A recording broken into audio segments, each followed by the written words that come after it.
కల్కి సినిమాను వచ్చే ఏడాది విడుదల చేస్తామని నిర్మాత అశ్వనీ దత్ తాజాగా ఓ ఇంటర్వ్యూలో వెల్లడించారు.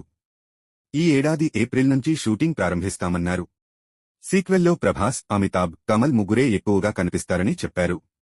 దీపిక పాత్రకు ఇంపార్టెన్స్ ఉంటుందన్నారు. అవసరమైతేనే కొత్త పాత్రలను పరిచయం చేస్తామన్నారు.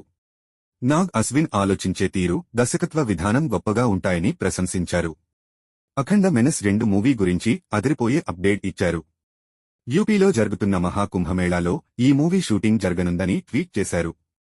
కాగా ఈ సినిమాలో బాలయ్య అఘోరాగా నటిస్తున్న సంగతి తెలిసిందే. ఇప్పటికే పార్ట్ సూపర్ హిట్ అవ్వగా పార్ట్పై అభిమానుల్లో భారీ అంచనాలు నెలకొన్నాయి. తాజాగా విడుదలైన బాలయ్య డాకు మహారాజ్ పాజిటివ్ సొంతం చేసుకుంది.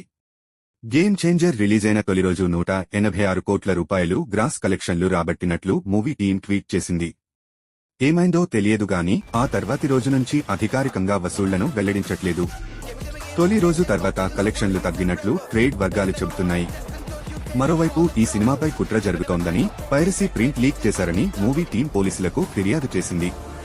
కాగా 400 కోట్లతో దీన్ని తెరకెక్కించారు. డాకు మహారాజ్ సినిమా విడుదలైన రోజునే ఆన్లైన్లో దర్శనమిచ్చింది. పైరసీ సైట్లలో హెచ్డీ ప్రింట్ రావడంతో ఫ్యాన్స్ షాకయ్యారు. ఇటీవల రిలీజైన గేమ్ చేంజర్ మూవీని కూడా విడుదలైన రోజునే ఆన్లైన్లో పెట్టేశారు. అంతేకాకుండా బస్సులో సినిమాను ప్రదర్శించిన వీడియో సైతం వైరల్ అయింది.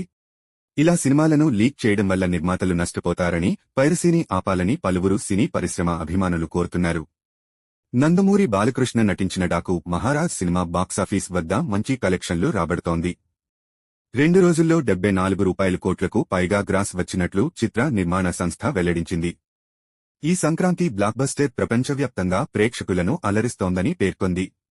కాగా ఈ మూవీ తొలి రోజైన ఆదివారం 56 కోట్ల రూపాయలు వసూలు చేసింది.